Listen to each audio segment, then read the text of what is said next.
Hey guys, प्रथमे आपनाक welcome কৰিছো job alerts কি YouTube চেনেলত। তো মই আজি এই ভিডিঅ'ত আলোচনা কৰিম পৰবীৰ পৰা ৰিকুৱাৰমেন্টৰ কাৰণে নটিফিকেশন আহিছে আৰু তাৰে ডিটেইলছ খিনি মই আপোনাক এই ভিডিঅ'ত প্ৰভাইড কৰিম।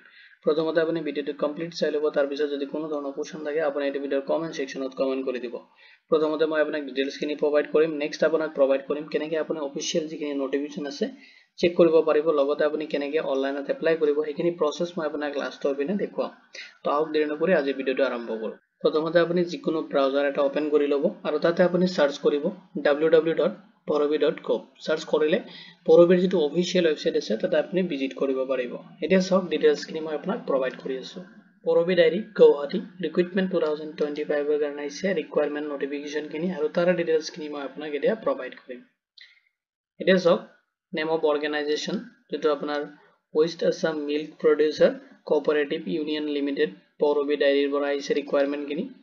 তো আপোনাৰ job type to private job হয় আৰু নেম অফ পোষ্ট আপোনাৰ ডিসিপ্লিন ওয়াইজ পোষ্টসমূহ ডিভাইড কৰি দি আছে, য'ত আপোনাৰ পোষ্ট আছে এসিস্ট্যান্ট যেটো গ্ৰেড 1 লেভেলৰ কাৰণে, এসিস্ট্যান্ট গ্ৰেড 4 লেভেলৰ কাৰণে পোষ্ট আছে, নেক্সট আছে এক্সিকিউটিভ পোষ্ট, নেক্সট আপোনাৰ পোষ্ট আছে এসিস্ট্যান্ট গ্ৰেড 1, নেক্সট আপোনাৰ পোষ্ট আছে এক্সিকিউটিভ, নেক্সট আপোনাৰ এনালিষ্টৰ কাৰণে পোষ্ট আছে আৰু য'ত আপোনাৰ পোষ্ট আপোনাৰ মাল্টিপল পোষ্টৰ কাৰণে পজিশনৰ কাৰণে ৰিকুৱাৰমেন্ট আহিছে।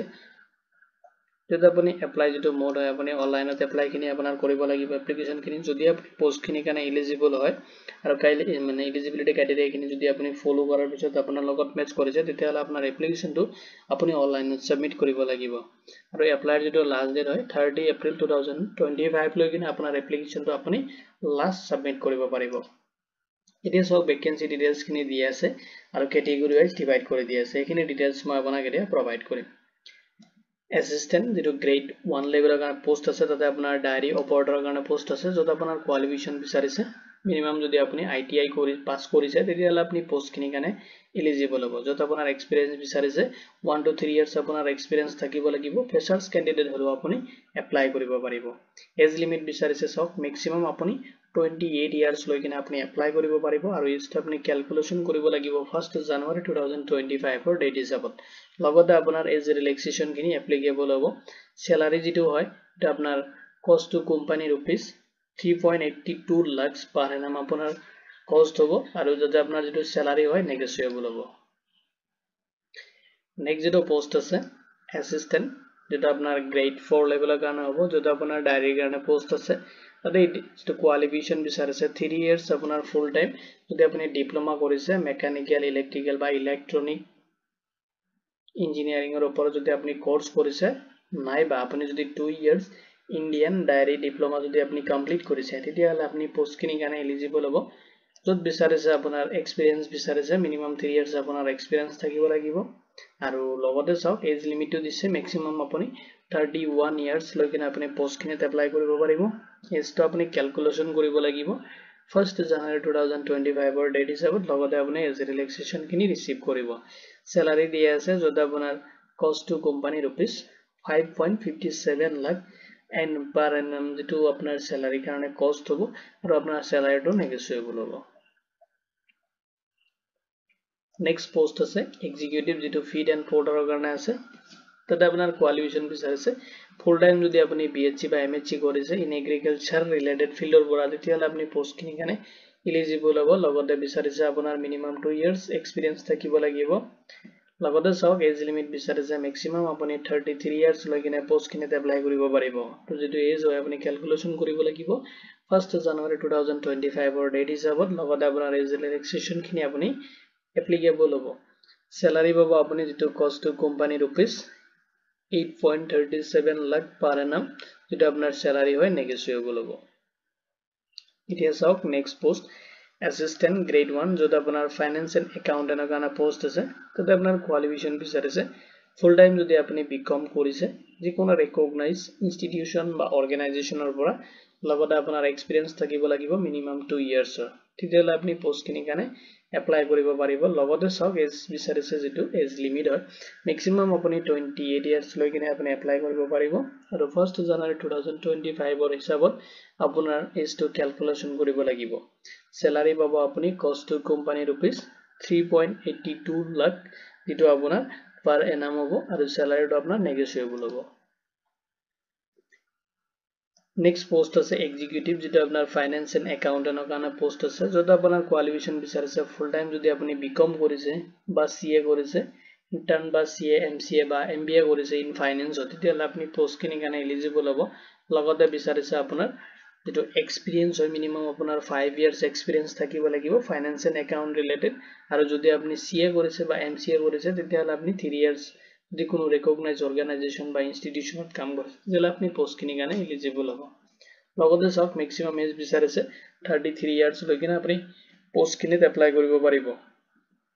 আৰু এজটো আপুনি ক্যালকুলেশন কৰিব লাগিব 1 জানুৱাৰী 2025 ৰ ডেট হিচাপত, এন আপোনাৰ যেটো এজ ৰিলেক্সেশন খিনি হয় এইটো আপোনাৰ ক্যাটেগৰি ৱাইজ এপ্লিকেবল হ'ব।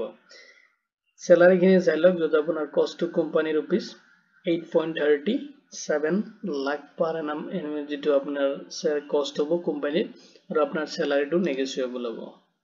নেক্সট আপ পোষ্ট আছে এনালিষ্টৰ কাৰণে, যত আপোনাৰ কোৱালিফিকেশ্যন বিচাৰিছে ফুল টাইম আপুনি এমএসসি কৰা হ'ব লাগিব, লগতে আপোনাৰ থাকিব লাগিব কেমিষ্ট্ৰি যেটো সাবজেক্ট হয়, তেতিয়াহ'লে আপুনি পোষ্টখিনিৰ কাৰণে এলিজিবল হ'ব। অৰ নাইবা আপুনি যদি বিটেক কৰিছে বা ডায়েৰী টেকনলজিৰ পৰা তেতিয়াহ'লে আপুনি পোষ্টখিনিৰ কাৰণে এলিজিবল হ'ব। লগতে বিচাৰিছে এক্সপিৰিয়েন্স মিনিমাম 3 ইয়াৰ্স আপোনাৰ এক্সপিৰিয়েন্স থাকিব লাগিব। এজ লিমিট যেটো আপোনাৰ মেক্সিমাম 33 ইয়াৰ্স লৈ কিনে আপুনি পোষ্টখিনিত এপ্লাই কৰিব পাৰিব, আৰু ইটো আপুনি ক্যালকুলেশন কৰিব লাগিব 1 জানুৱাৰী 2025 ৰ ডেট হিচাপত। এজ এ ৰিলেক্সেশন খিনি আপুনি ক্যাটেগৰি হিচাপত এপ্লিকেবল হ'ব। স্যালাৰি কষ্ট টু কোম্পানী যেটো আপোনাৰ cost to company rupees 7.17 lakh পাৰ এনাম আপোনাৰ কষ্ট হ'ব কোম্পানী, আৰু আপোনাৰ স্যালাৰিটো নেগোশিয়েবল হ'ব। এতিয়া চাওক পোষ্টখিনিত আপুনি কেনেকৈ এপ্লাই কৰিব সেইখিনি প্ৰসেস মই সিম্পলি আপোনাক এটা প্ৰভাইড কৰিম। নেক্সট আপোনাক পৰ্টেলত মই দেখুৱাম আপুনি কেনেকৈ এপ্লাই কৰিব। প্ৰথমতে চাওক আপুনি অফিচিয়েল ৱেবসাইটত ভিজিট কৰিব, যেটো লিংক মই আপোনাক এই ভিডিওৰ ডেসক্ৰিপচনতো প্ৰভাইড কৰি দিম। এইটো লিংকত ক্লিক কৰিলে আপুনি ডাইৰেক্ট অফিচিয়েল ৱেবসাইটত ভিজিট কৰিব পাৰিব। তাতে আপুনি যাব লাগিব যেটো কেৰিয়াৰ এণ্ড ৰিকুৱাৰমেন্ট সেকশন আছে, তাতে ভিজিট কৰিব। কৰি কিনে আপুনি ফাইন্ড আউট কৰিব লাগিব যেটো অনলাইন এপ্লিকেশন এণ্ড আপোনাৰ যিখিনি পোষ্ট আছে সেইটো পোষ্ট হিচাপত আপুনি কোনটো পোষ্টৰ কাৰণে এলিজিবল হ'ব সেইখিনি আপুনি চেক কৰিব লাগিব। যেতিয়া আপুনি চেক কৰিব যেটো পোষ্টৰ কাৰণে এলিজিবল আছে এইটো পোষ্ট আপুনি সিলেক্ট কৰি কিনে অনলাইন যেটো এপ্লাই বাটন আছে তাতে ক্লিক কৰিব। কৰি কিনে আপুনি এপ্লিকেশন ফৰ্ম যেটো হয় কিনে সাবমিট কৰিব লাগিব। প্ৰথমতে আপুনি ৰেজিষ্ট্ৰেচন প্ৰসেসখিনি কমপ্লিট কৰিব লাগিব, তাৰ পিছত আপুনি লগইন কৰিব পাৰিব। তো ৰেজিষ্ট্ৰেচন প্ৰসেসত আপুনি দিব লাগিব আপোনাৰ personal details, educational details and experience details খিনি আপুনি তাতে ফিল আপ কৰিব। লগতে আপুনি আপলোড কৰিব লাগিব ৰিকুৱাৰমেন্ট ডকুমেন্টছ খিনি। নেক্সট আপুনি আপোনাৰ এটা এপ্লিকেশন ফৰ্ম হয় আপুনি ফাইনাল সাবমিট দিব লাগিব। ফাইনাল সাবমিট দিয়াৰ পিছত আপোনাৰ যেটা এপ্লিকেশন একনলেজমেন্ট ৰিসিভ হয় তো আপুনি ৰিসিভ কৰি মানে প্ৰিন্ট আউট ৰাখিব যে ফিউচাৰ ৰেফাৰেন্সৰ কাৰণে, আৰু আপুনি এপ্লাই কৰিব বিফোৰ 30 এপ্ৰিল 2025 ৰ ডেটৰ আগতে, পাৰিলে আপোনাৰ এপ্লাই খিনি কমপ্লিট কৰিব। এতিয়া চাওক ইম্পৰ্টেন্ট লিংক খিনি মই আপোনাক এই ভিডিওৰ ডেসক্ৰিপচনত প্ৰভাইড কৰি দিম, যত আপুনি চেক কৰিব পাৰিব অফিচিয়েল যিখিনি ডিটেইলছ আছে এডভাৰটাইজমেন্টৰ, লগতে আপোনাৰ অফিচিয়েল ৱেবসাইটৰ লিংকটো মই প্ৰভাইড কৰি দিম। যদি আপুনি অফিচিয়েল যেটো ৱেবসাইটৰ লিংক আছে তাতে ক্লিক কৰিলে আপুনি যেটো পৰবিৰ যেটো অফিচিয়েল ৱেবসাইট আছে এটো পৰবিৰ অফিচিয়েল ৱেবসাইট হয়, আপুনি ভিজিট কৰিব পাৰিব। নেক্সট আগতে দিয়া আছে কেৰিয়াৰ অপচন, কেৰিয়াৰ অপচনত ক্লিক কৰিলে আপুনি যেটো কাৰেন্ট ওপেনিং অপচন আছে তাতে আপুনি ভিজিট কৰিব। তো কাৰেন্ট যেটো ওপেনিং হয় এতে সব ডিটেইলছ খিনি দিয়া আছে, যিখিনি পোষ্ট মই অলৰেডি এতিয়া আপোনাক মই প্ৰভাইড কৰিলো পোষ্ট পজিশন হিচাপত ডিটেইলছ খিনি, সেইখিনি ডিটেইলছ দিয়া আছে। আপুনি ইয়াৰ পৰা চাওক এডভাৰটাইজমেন্ট যেটো ডিটেইলছ অফ এডভাৰটাইজমেন্ট দিয়া আছে সেইখিনি আপুনি ইয়াৰ পৰা ডাউনলোড কৰিব। কৰি কিনে আপুনি এবাৰ চেক কৰি ল'ব, চেক কৰি কিনে আপুনি যেটো পোষ্টৰ কাৰণে এলিজিবল হ'ব আৰু আপুনি এপ্লাই কৰিব খুজি আছে এইটো পোষ্ট হিচাপত আপুনি এপ্লাই কৰিব লাগিব। তো এপ্লাই বাটনটো মই এই ভিডিওৰ ডেসক্ৰিপচনত প্ৰভাইড কৰি দিম। যেতিয়া আপুনি ক্লিক কৰিব, ক্লিক কৰিলে ডাইৰেক্ট আপুনি এইটো ভিডিওৰ এটো মানে অফিচিয়েল ৱেবসাইটৰ যেটো এপ্লাইৰ যেটো অফিচিয়েল ৱেবসাইট পোৰ্টেল হয় মানে ৰিকুৱাৰমেন্ট পোৰ্টেল, তাতে আপুনি ৰিডাইৰেক্ট হ'ব। ৰিডাইৰেক্ট হোৱাৰ পিছত চাওক প্ৰথমতে নিউ ৰেজিষ্ট্ৰেচন ফৰ্মটো ওপেন হৈ যাব। এটা আপুনি প্ৰথমতে ৰেজিষ্ট্ৰেচন কৰিব লাগিব। প্ৰথমতে চাওক দি আছে পোষ্ট এপ্লাই, আপুনি কোনটো পোষ্টৰ কাৰণে এপ্লাই কৰিব এটো পোষ্ট ইয়াৰ ড্ৰপ ডাউনৰ পৰা দিয়া আছে। এটা ক্লিক কৰাৰ লগে লগে ড্ৰপ ডাউনটো আহি যাব। আপুনি এটো যেটো পোষ্টৰ কাৰণে আপুনি এলিজিবল হয় প্ৰথমতে আপুনি সেইটো পোষ্ট ইয়াৰ পৰা সিলেক্ট কৰি ল'ব। তো সিলেক্ট কৰি লোৱাৰ পিছত এতে সিলেক্ট হ'ব। নেক্সট চাওক আপোনাৰ পাৰ্সোনাল ডিটেইলছ খিনি ফিল আপ কৰিব দিছে, য'ত প্ৰথমতে আপোনাৰ ফুল নেমটো দিব, এজ পাৰ দা আপোনাৰ যেটো ডকুমেন্টছ আছে সেইটো হিচাপত দিব, আৰু যিখিনি আপোনাৰ ষ্টাৰ মাৰ্ক দিয়া থাকিব সেইখিনি আপুনি মেন্ডেটৰি ফিল আপ কৰিব লাগিব। ফুল নেমটো দিব। নেক্সট আপুনি দিব লাগিব আপোনাৰ আধাৰ নাম্বাৰ, নেক্সট আপুনি সিলেক্ট কৰিব লাগিব আপোনাৰ জেন্ডাৰটো নেক্সট আপুনি পান নাম্বাৰ দিব পাৰে আৰু যদি আপুনি নিদিয়ে তো একো প্ৰবলেম নাই যেহেতু এটো ষ্টাৰ মাৰ্ক দিয়া নাই যদি আছে আপুনি এতে ফিল আপ কৰি দিব নেক্সট আপোনাৰ মেৰিটেল ষ্টেটাসটো আপুনি সিলেক্ট কৰিব নেক্সট আপুনি দিব লাগিব অল্টাৰনেট মোবাইল নাম্বাৰ যদি আপুনি দিব খোজে দিব পাৰে নিদিলে একো প্ৰবলেম নাই নেক্সট আপুনি সিলেক্ট কৰিব লাগিব ডেট অফ বাৰ্থ তো ডেট অফ বাৰ্থ আপুনি সিলেক্ট কৰিব কৰি কিনে আপুনি নেশনালিটি সিলেক্ট কৰিব কৰি কিনে আপুনি এটা ফোন নাম্বাৰ দিব নেক্সট আপুনি দিব লাগিব ইমেইল আইডি যেটো আপোনাৰ এক্টিভ ইমেইল আইডি আছে এটো আপুনি ফিল আপ কৰিব দে নেক্সট আপুনি দিব লাগিব হোম টাউন আপোনাৰ হোম টাউনটো আপুনি দিব নেক্সট আপুনি সিলেক্ট কৰিব ষ্টেট আপুনি যেটো ষ্টেটৰ পৰা এপ্লাই কৰি আছে সেইটো ষ্টেট দিব নেক্সট আপুনি দিব লাগিব নিয়াৰেষ্ট যেটো আপোনাৰ ৰেলৱে ষ্টেচন আছে এটো সিলেক্ট কৰিব নেক্সট আপুনি দিব লাগিব present address and permanent address দি কিনে আপুনি নেক্সট কৰিব তো কেইটামান স্টেপ দি আছে সেইখিনি ডিটেইলছ আপুনি ফিল আপ কৰি কিনে আপোনাৰ ডকুমেন্টছ খিনি আপলোড কৰিব